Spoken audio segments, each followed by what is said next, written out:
시간 내주셔서 이렇게 이 자리에 함께 참석하고 계신 것 같습니다.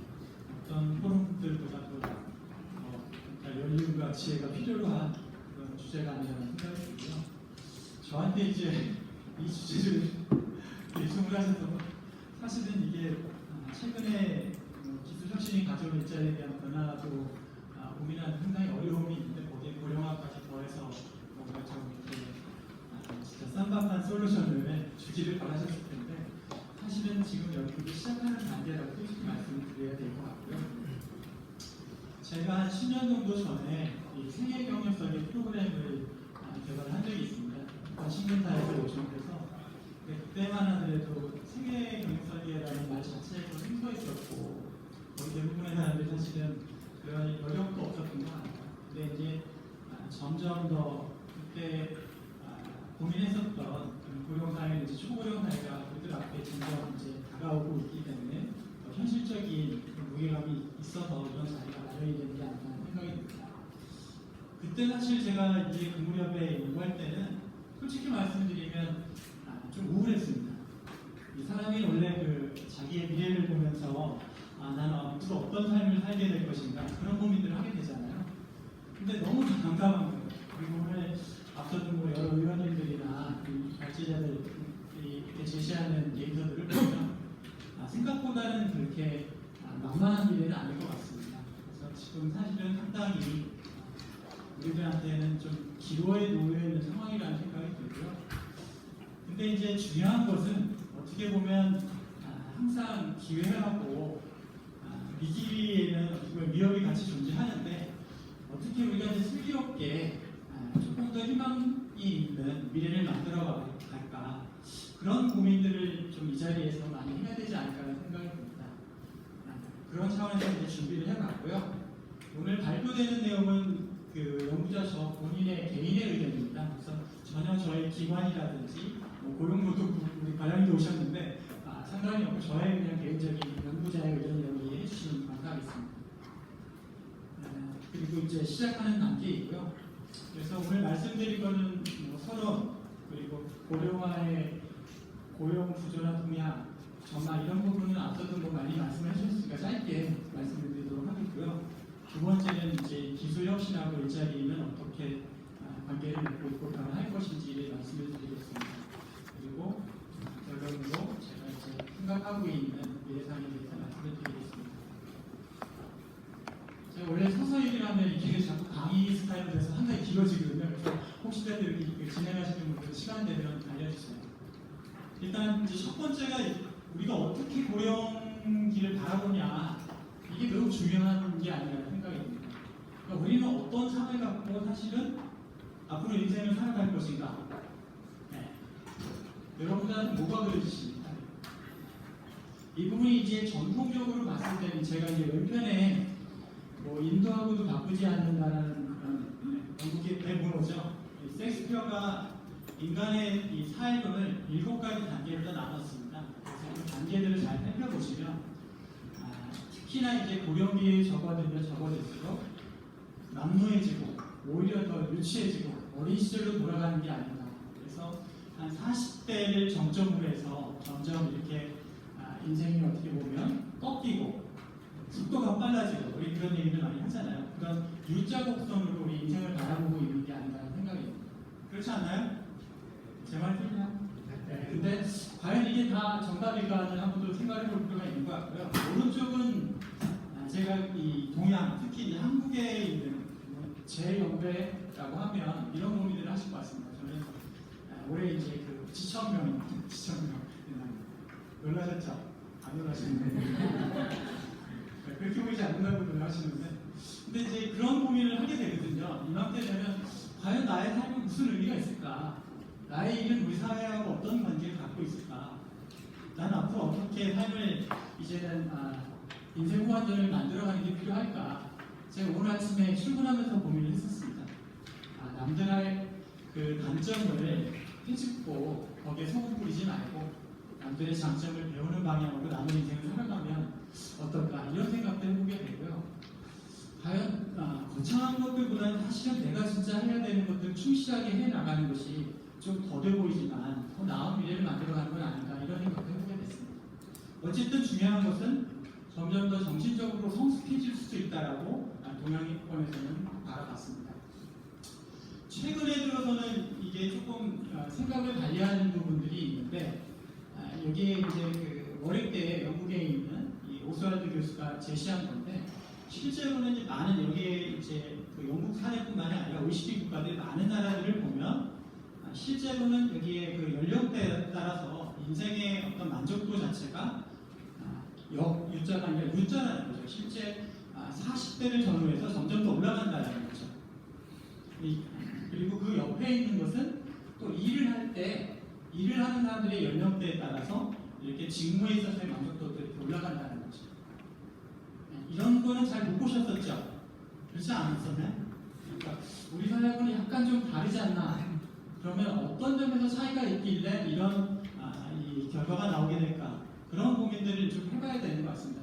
조금 더 이제 근본적인 고민들을 해야 될 때가 아닌가라는 생각이 들고요. 그러면 이제 현재 우리들의 모습은 어떤가? 이제 왼쪽이 이런 겁니다. 그러니까 일을 해서 돈을 버는 거, 그리고 우리가 또 이 번 돈으로 다 소비를 하는 그 곡선을 갖다 그려본 거고요. 대략 한 50세, 55세 조금 안 되게 되면 이제 번 거보다는 쓰는 게 점점 많아지는 시점이다. 라는 게 이게 어떤 전체적인 통계라고 보시면 될 것 같고요. 그 오른쪽에 있는 그래프를 보시면 이게 이제 아마 오늘 이 행사를 주관하시는 분들이 가장 큰 고민을 하고 계시는 부분이라 생각이 드는데 실제 우리가 이제 노후에 얼마나 연금을 준비했느냐의 여부에 따라서 사실은 이 노동에 참여하는 시간 자체가 이게 변화가 있다라는 거죠. 그래서 우리나라를 보면 여기 보시면 이제 연금 대체, 그러니까 소득을 대체하는 수준이 대략 한 40% 정도, 그렇죠? 그 정도 선으로 다 나와 있고요. 이것도 물론 많이 작은 거라고 생각이 들고 거기에 따라서 사실은 여기에 보면 더 이렇게 연령이 있을 때에도 이렇게 고용률이 높다는 거죠. 한마디로 얘기해서 노후의 경제 준비가 되지 않았기 때문에 오랜 시간 일을 하고 있다. 이게 이제 현재 우리나라의 모습이라고 보시면 될 것 같습니다. 그래서 이제 이런 문제들이 점점 더 심각한 것 같고요. 여기 이제 그래프를 보면 수치를 보시지 마시고 이 그래프에 있어서의 기울기를 보시면 좋을 것 같아요. 기울기가 갖고 있는 의미는 속도입니다. 속도. 우리가 이제 속도가 어떤 의미를 갖고 있냐면 천천히 이루어지는 속도는 사람들이 적응을 하기가 쉽거든요. 왜냐하면 인간은 상당히 지혜로운 동물이고 적응이 상당히 강합니다. 그런데 그 속도가 너무 빠른 경우에는 사실은 당황하고 실제로 적응하기 어렵습니다. 모든 정책을 할 때도 사실은 그런 문제들이 있기 때문에 미리 준비를 해야 되는 거고요. 그래서 지금 현재 이런 변화들의 속도가 너무 빠르다. 이게 이제 우리 앞에 닥친 큰 숙제라고 보시면 될 것 같습니다. 거기에 따라서 이제 우려되는 것들이 있다. 그게 이제 첫 번째는 생산 가능 인구가 감소할 것 같다. 그리고 여기에 고령 연령들은 노동 생산성이 낮은 게 아니냐라는 관점입니다. 근데 이게 정말 정답일까? 이런 고민도 해봐야 되는 거죠. 왜? 첫 번째, 우리는 실제로 보면 기계 자동화를 통해서 많은 노동에 있어서의 절감을 갖고 오고 있는데 과연 똑같은 그 패러다임으로 그만큼의 생산 가능 인구가 필요할 거냐? 이 부분에 대해서는 고민을 해봐야 되는 게 첫 번째 전제고요. 두 번째는 노동 생산성이라고 하는 관점도 사실은 기술적인 도움을 받게 되면 우리가 해결할 수 있는 문제들일 수 있는데 왜 우리는 고령이 되면 무조건 이렇게 생산성이 낮아질까? 신체적인 능력, 정신적인 능력이 이렇게 낮아지는 것을 기술적으로 보완할 수 있는 고민을 해야 될 때가 된 게 아니냐 그런 부분들을 우리가 생각해 봐야 될 것 같습니다. 그래서 연금 문제가 항상 등장을 하죠. 그리고 그 연금도 종류에 따라 다양하게 또 관점이 있고요. 그래서 이런 부분들이 앞으로는 더 사실은 격화가 될 거고 특히나 세대 간에 있어서의 갈등 문제를 갖다 불러일으키는데 매우 중요한 문제로 될 거라고 10년 전부터 사실은 얘기되어 온 거고 앞으로는 더 현실화된 문제가 될 것 같습니다. 그래서 이런 문제를 대응하기 위해서 사실은 정부에서도 많은 노력을 하고 계시고 특히 고용노동부에서는 매우 이렇게 어떻게 보면 선제적으로 예방적으로 이렇게 준비를 하고 있습니다. 그래서 정책의 설계와 관련해서는 많은 고민들을 하고 계시고요.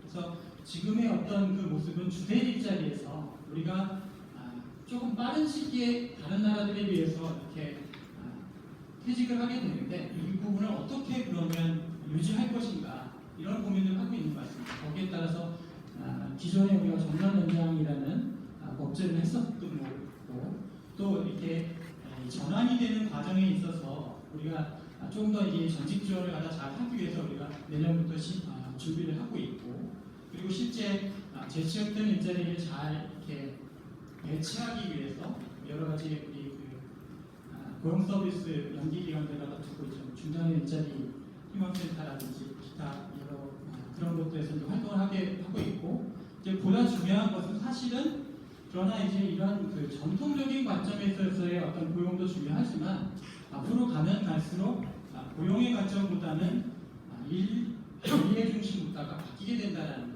실제로는 중요한 핵심적인 인력들은 어떻게 보면 조직 내에서 계속 정규 형태로 가져가겠지만 많은 일들을 플랫폼을 통해서 외부 자원을 활용해서 활용하려고 하기 때문에 기존 방식에 있어서의 적합일종이라든지 이런 것들은 한계를 가질 수밖에 없다고 보여지고요. 그래서 이런 노력들을 하고 있고 그래서 이제 이런 기술 혁신은 사실은 다 잘 아시다시피 최근에 논의를 하고 있지만 이미 케인즈 시대에도 이런 고민을 했었었고 지난 30년 전에 정보통신혁명이 일어났을 때도 똑같은 고민을 했었습니다. 기술이 혁신적으로 발전하게 되면 우리 일자리에 어떤 영향을 미치게 될까 이런 연구들이 진행이 됐었고 조금 더 이렇게 이런 그 요구되는 이 일의 성격 자체가 좀 더 이렇게 규정화되어 있으면 명백한 규칙을 따르게 되면 쉽게 대체될 우려가 있고 상대적으로는 그 정형성이 조금 더 낮다라고 하면 오히려 새로운 일자리를 얻을 수 있는 기회가 높다라는 것들이 그 연구 결과였는데 이것도 2000년대 초반의 문제이고 사실은 최근 들어서 기술이 매우 혁신적으로 발전하고 있고 기존의 이 정형적인 영역도 인공지능을 활용해서 정교화되는 면들이 있습니다. 그래서 최근 들어서는 사실은 이 중간직에 해당을 하는 그 일자리들이 매우 큰 위험을 갖고 있는 게 현실이고요. 그래서 이런 논의들이 2013년도에 처음 이 프레이 오스본이라고 하는 옥스퍼드대에서 논의가 마틴 프레이에 있는 분들인데 이런 논의들을 시작을 했던 거였습니다. 그 다음에 이제 여러분들이 아시는 세계경제 포럼이라든지 그리고 한국 사회에서 사실은 이 이창호가 바둑을 두면서 본격적으로 기술이 내 일자리를 빼앗는 게 아니냐라는 그런 고민을 하기 시작을 했던 거고 여전히 사실은 과잉된 그 대응일 수밖에 없는 이유는 실제로는 이 알파고를 돌리기 위해서 1000대 컴퓨터가 필요를 했었다는 겁니다.